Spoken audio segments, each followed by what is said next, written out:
حذا بن زاید از این لحظه آغاز شد و بازیکن تیم ملی فوتبال ایران توپ اولو برگردوندن در زمین ازبکستان.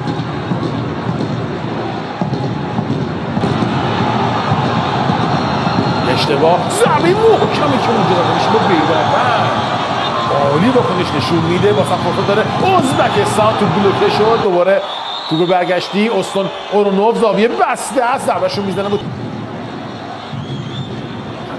یک بار دیگه الدر شومورودوف تغییر مسیر هم داده. فرصت داره ازبکستان.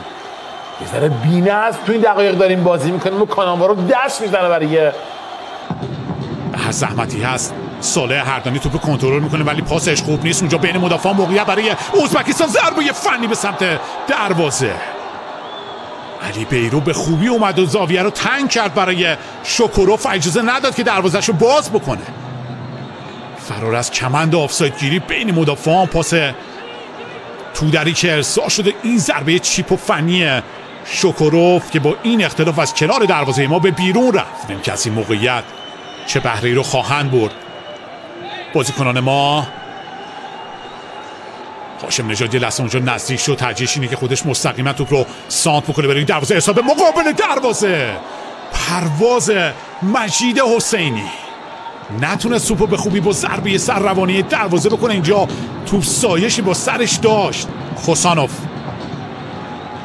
یه بازی مستقیم ارسال بلندش برای استفاده شامورادوف. به توپم رسیده. خروج بیرانوند خوب نبود. برمیگرده به چارچوب دروازه. شامورادوف پاس در است برای اورونوف در مقابل دروازه و در نهایت بیرانوند توپ رو در آغوش میکشه. ضربه کنه رو کوتاه کار میکنن. هاشم نژاد وارد محوطه جریمه شده. خود هاشم نژاد روی پای چپ. ضربه نرم هاشم نژاد یه مقدار فضای بهتری رو میتونست به وجود بیاره برای خودش. ضربهش میتونست خطرناکتر باشه ولی داورم اعلام ضربه کورنر کرده. ببینیم در صحنه آهسته چه اتفاقی افتاده. اینجا اعتقاد داره که توپ تو لحظه آخر برخورد داشته با پای بلند به محوطه جریمه. این ضربه سر موقعیت برای بازیکن ما روی خط محوطه جریمه. سامان قدوس توپ درست و پاش جفت و جور نشد و الا ضربش جوندار و محکم میرفت به تور دروازه میشسبید. حوالی محوطه جریمه صاحب توپ هم بازیکنان ازبکستان. موقعیت برای اسکندروف میاره به سمت راست. سانت روی دروازه. علیرضا بیرانوند اونجا هوشیاره و در دو مرحله توپ رو جمع میکنه. توپ تو لحظه آخر برخورد داشته با بازیکن ازبکستان. توپگیری علیپور میره به سمت دروازه. میتونست بلند بشه و حرکتش رو ادامه دار بکنه. کارت قرمز مستقیم برای بازیکن ازبکستان و خوسانوف. چه پاس رو عقب. پیگیری و سماجت علیپور. مجبور شد که با خطا متوقفش بکنه. خوسانوف و کارت قرمز رو دریافت که حالا ازبکستان 10 نفره میشه. کوشکی حالا توپو جلو میندازه. حرکت میکنه. یه بازیکن رد کرد. دومی رو جا میذاره. همه رو به هم ریخته. در محوطه جریمه فرصت برای ایران. توپ برگشتی. پاس کوتاه. صالح هردانی ضربش به سمت دروازه. اجازه باز شدن دروازه رو مدافعان ازبکستان نمیدن. کماکان موقعیت دارن بازیکنان ما در محوطه جریمه ازبکستان و در نهایت خطای صالح هردانی اتفاق میفته. چه حرکتی کرد کوشکی در محوطه جریمه. یه بازیکن اینجا پیش رو برداشت. دومی رو یه تغییر مسیر. سومی رو هم جا گذاشته. این پاسش به دهانه دروازه که نتونستن ازش استفاده بکنن. ضربه صالح هردانی همون جون لازمو نداشت برای اینکه از خط دروازه رد بشه. علی کلوف بود که روی خط دروازه توپ رو برگشت داد. حرکت خوب نورافکن. مجید حسینی میاره به سمت چپ برای مهدی طارمی.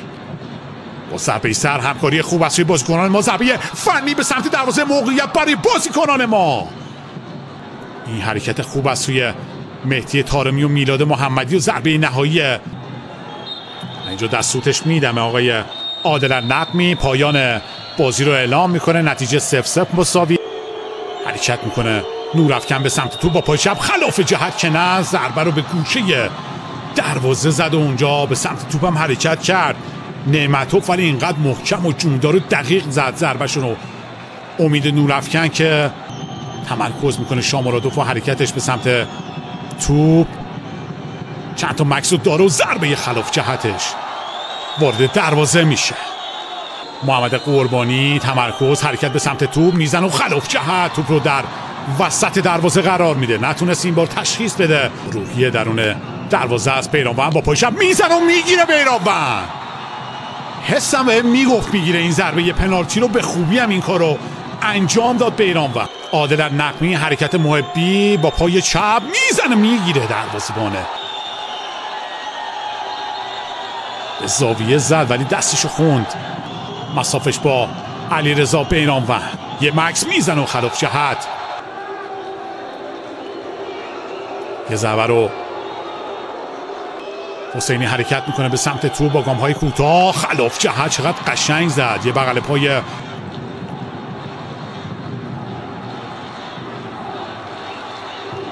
حرکت آشوماتوف. نگاهش به دروازه میزنه و این ضربه رو میتونست بگیره. بیرانوند کنار دستانش رد شد و وارد دروازه شد.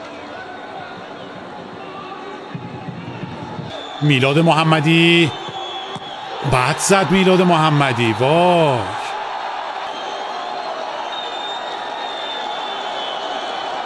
هم کمجون زد. پنالتی رو حرکت بازیکن ازبکستان میزنه و خلاف جهت توپ رو درون دروازه 4-3 شکست بده.